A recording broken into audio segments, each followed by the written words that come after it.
Welcome to the Art of Decluttering podcast. I'm your host, Amy Revell, and I am here today to talk all things digital decluttering with Chantal from Photos in Order. Hello, Chantal. Hi, Amy. Thanks for having me. We're not that far apart from each other locally, and we're both commenting that the wind is a little cray-cray today. Yes. So, listeners, if we drop out, you'll know exactly what's going on. We've been blown away. We have been blown away, but, that's okay. We're going to see how we go.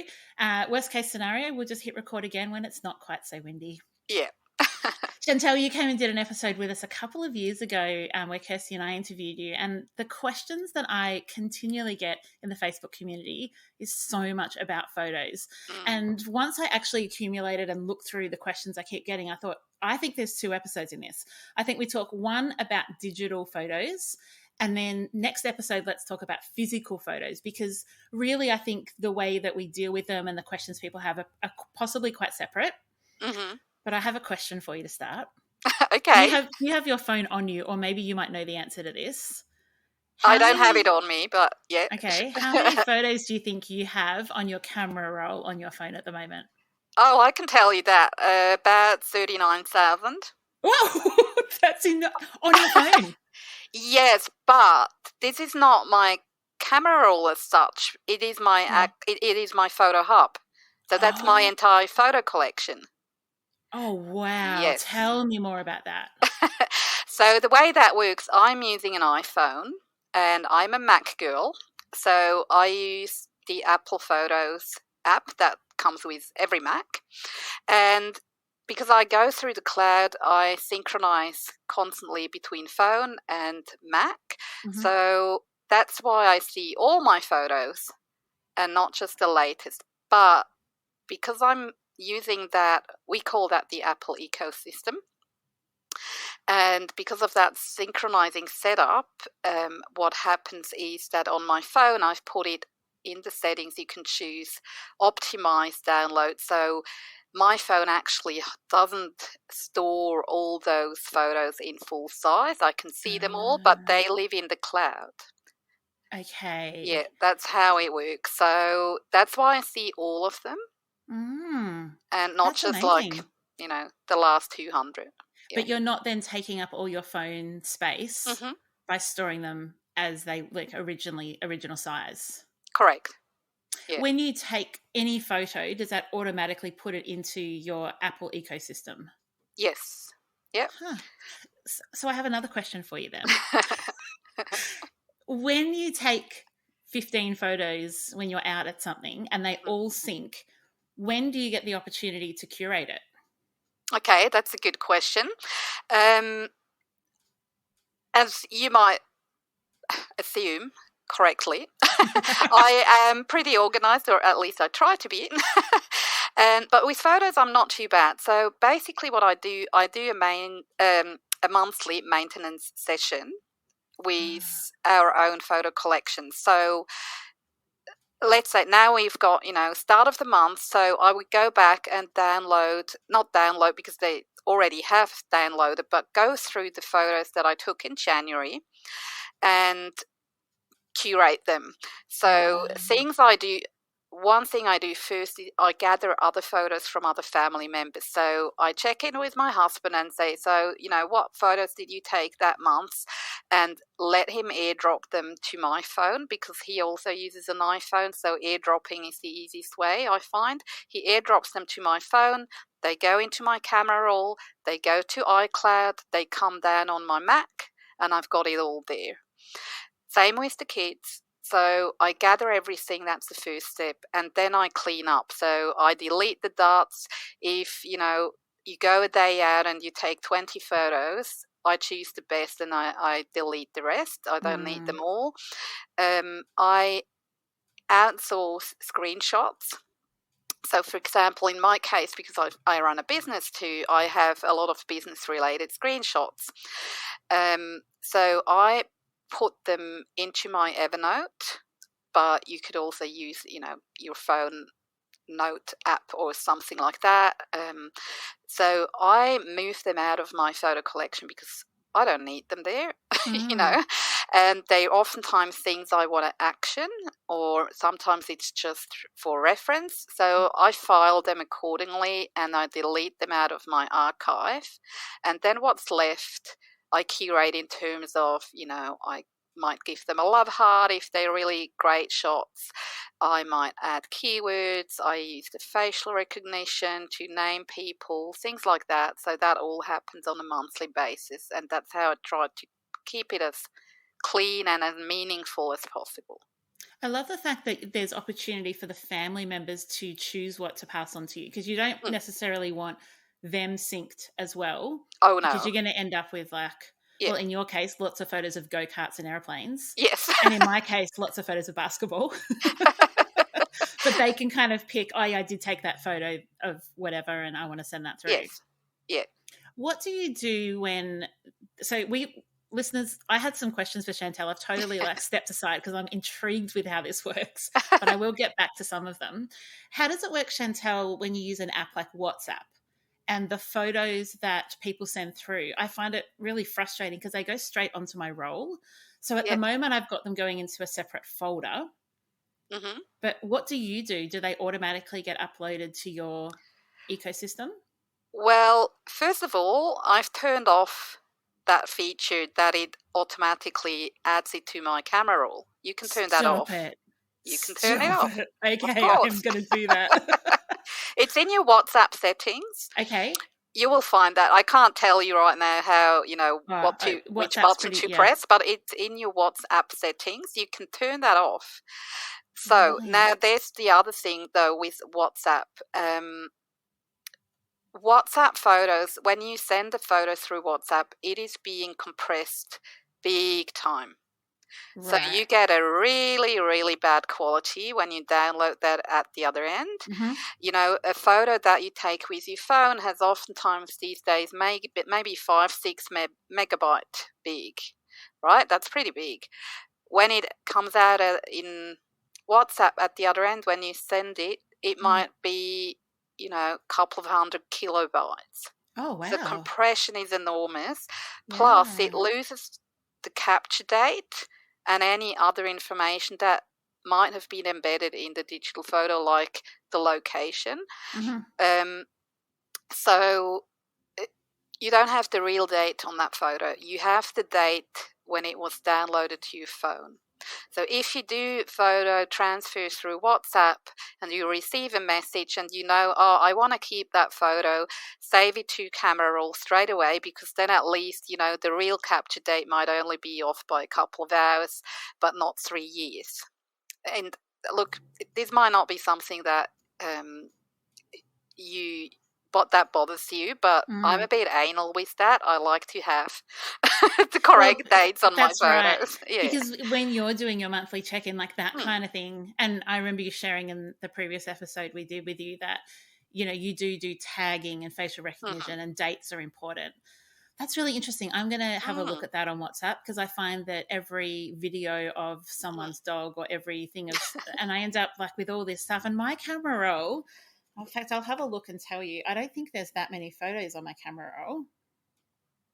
So there's 95, but 50 of those are in the process of being downloaded to my online storage, which means they'll then disappear from there. Yeah. So equally, I don't have very many on my phone, but I don't have the syncy. Yes. Yeah. So, and, you don't have to have that. This is really personal preference. A lot of people sort of have gotten used to it because it is very convenient, and it can be good fun to actually be able to access all your photos on your phone at all times. But you don't have to do that.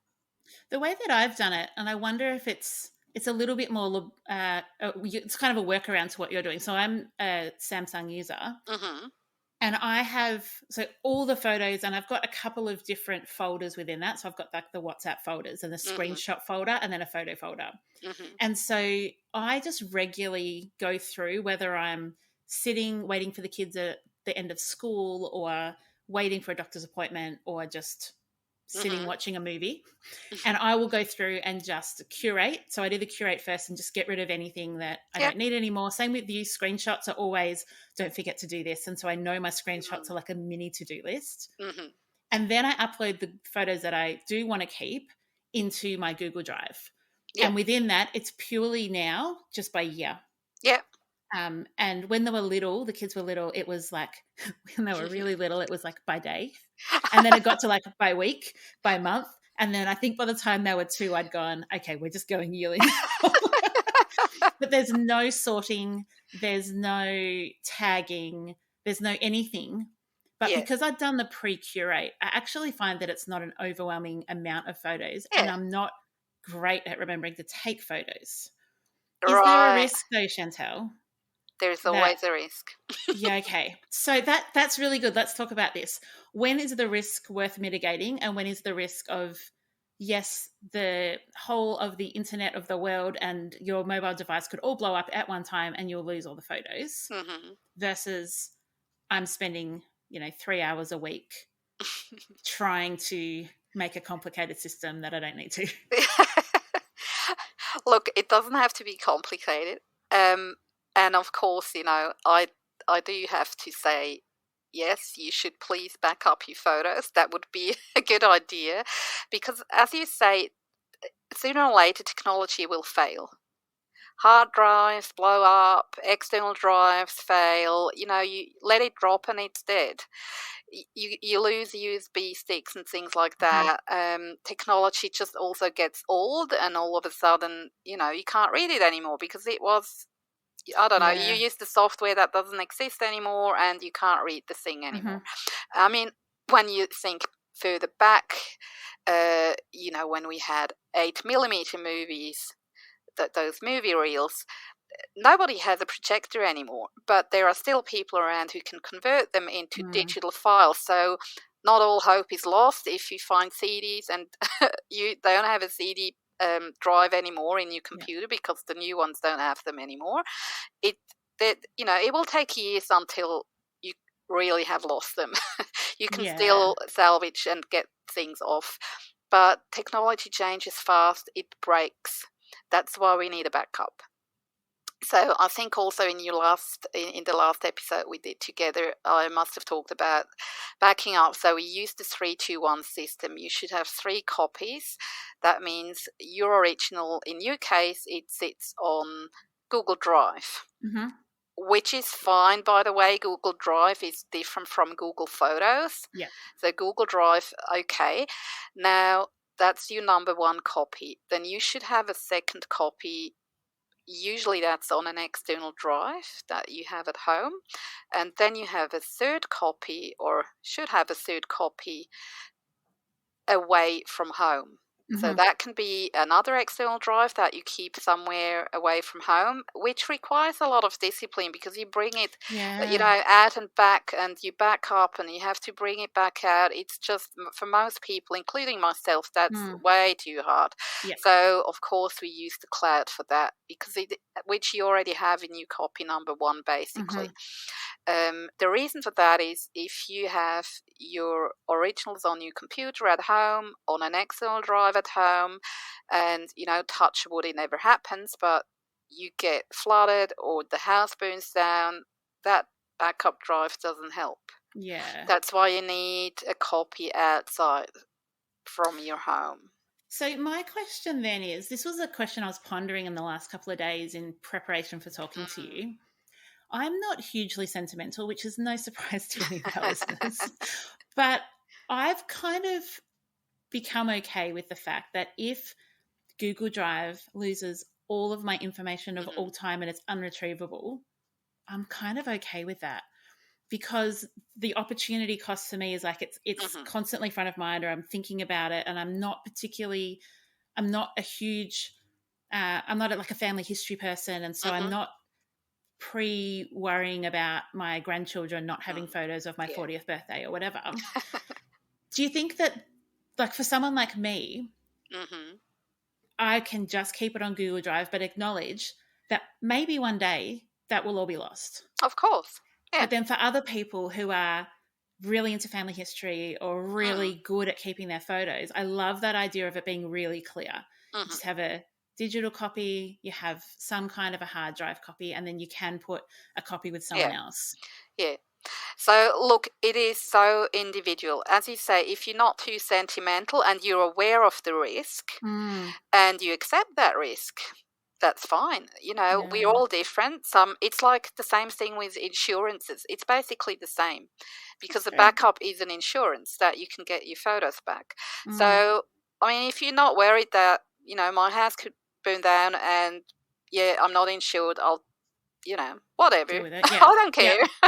If you do the same with the photos, that's totally up to you. It's very individual. There is no right or wrong.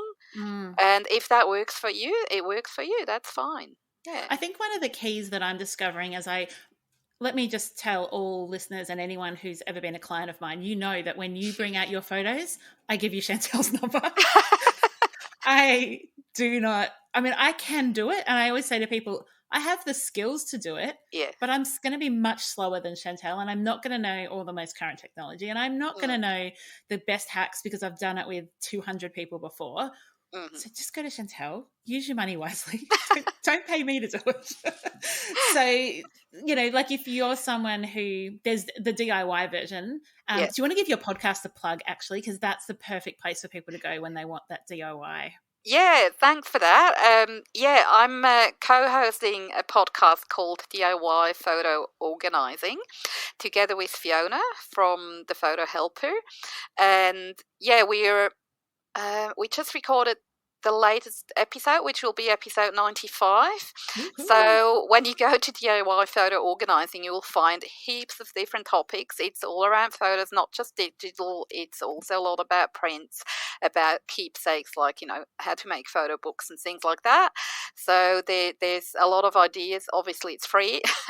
So you can go on the homepage or, you know, just the podcast app and do a search for the topic that you're after, and hopefully you'll find an answer. And if not, we've got a wish list, so everybody can ask their questions.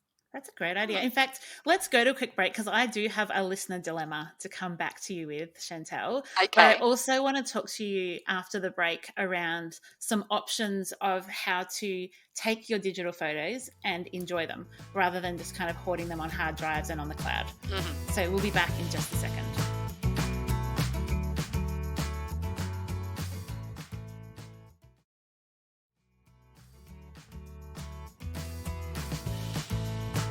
Chantal, I have a listener dilemma from Laura, and she has put this in our Facebook community. I'll read it out to you because it is a dilemma that she shares with so many people. She says, digital photos, how do I store them? We have ours on the laptop and on various USB drives. It's chaos. I'm always afraid that the laptop will crash or the USB drives will be damaged, and I'm losing pics with all that moving around. Every year we create a photo book with the best pics from the year, but we still have a lot of great pictures that don't make the cut. Any ideas? And I think we've touched on some of it, but the one bit I want to focus on is how do you avoid losing pictures in the process of doing backups, doing that hard drive? How do you track what you've put in a photo book versus what you haven't put in a photo book yet, or projects on the go? Any tips? How long do we have? Lucky you have 95 episodes to answer this question. Yeah, we've got multiple episodes about backing up, so you can go there and listen to. But I've also just said and talked about the 3-2-1 system. So maybe I need to clarify just quickly before we move on to the other part of the question. When I talk about backup, I don't mean a copy-paste exercise. I don't mean that you have your pictures on the PC and an external drive and you grab, you know, your entire picture folder and copy-paste it to the external drive. Yes, that is a backup because it's a copy. However, there are systems and apps that do that for you. So once it's set up, all you do is plug that drive in and it will run. And you don't have to do that manually, because when you've got 40,000 photos to copy over each time, that takes hours. That's way too long. So there are systems you can use on PCs. Check out, it's called File History. That comes with your PC. It's there. That's the native backup system. And on Mac, if you're on a Mac, check out Time Machine. And so it only puts onto the drive the files that are not already in existence, or does it update them as well? Both. So Wow. when you do it the first time, it basically copies and just not just your photos, of course, all your data on your machine. It's being copied to the external drive. That's the first time it does a full backup. It is basically copy paste, but you don't do it manually. And then next time you plug it in, the system checks, okay, what were the changes? Oh, she's added, 10 new documents and 200 new photos. So they will be added to the backup. That's called an incremental backup. And hence it can take 5 minutes. Maybe if you haven't got a lot of new files, if you have changed files or deleted files, it will see that as well. And so that you have always a current copy of what you actually have on your drive. That's game changing. It is. So the backup doesn't have to be hard. It's just, thinking through, what are my 3 copies? Where are they? What do I need for that? You set it up and it runs. The third one to back up to the cloud, what I tend to use is a system called Backblaze, blaze as in fire. It does the same thing. It automatically backs up to the cloud. You set it up, takes you 5 minutes, and it does it automatically every time you're connected to the internet. You don't need to think about it. It's not difficult. And you can pick where that cloud storage is.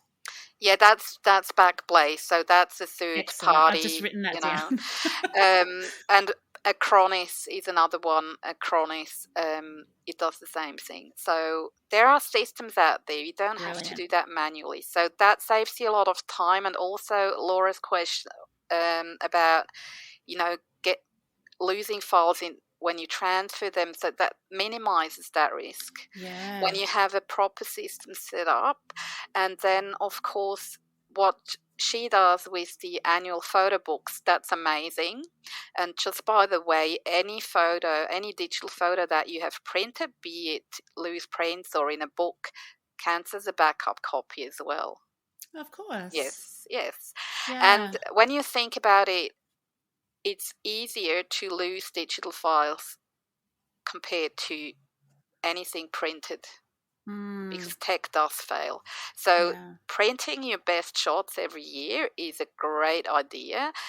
And in terms of, knowing what have I printed already and all that, that's where the whole curation and metadata comes in. So one example could be, if you do an annual yearbook, it can start with, when you bring your photos in, let's say on a monthly basis, you rate them. You give them a love heart or a 5-star rating or something like that, or even just the tag yearbook. And at the end of the year, you go and search for those files that would, date captured 2023, and they have a 5-star rating, and you see all those files and you've got them. You've got that best selection, and you make your book with that. And because you have love heart, or you have rated them or keyworded them, tagged them,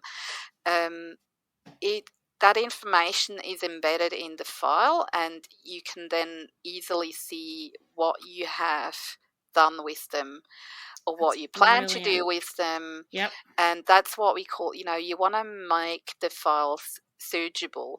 And that's where all that the metadata. So the metadata, just to explain that, is in the olden days, as my boys would say, that's what we wrote on the back of a photo. Yep. Who's in the picture? When was it taken? Where was it taken? Why was it taken? Was it a birthday or Christmas or whatnot? This is the metadata, and you can add that to files digitally. And you can do that even in Windows Explorer. You don't have to have special fancy software necessarily. It makes it a lot easier if you have it. Yes. But you can totally do it with what you have. Well, that actually answers then that next question and topic I wanted to talk around was options of how to enjoy the photos.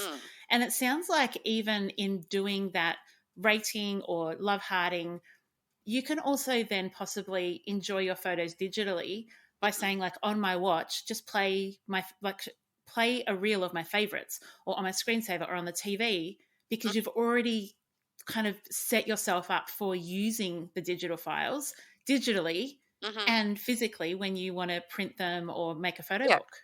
Correct. That's absolutely correct. And okay, I love everything. Can I share my favorite way to share digital photos? Oh, yes, please. I mean, everyone wants to do photo books, myself included.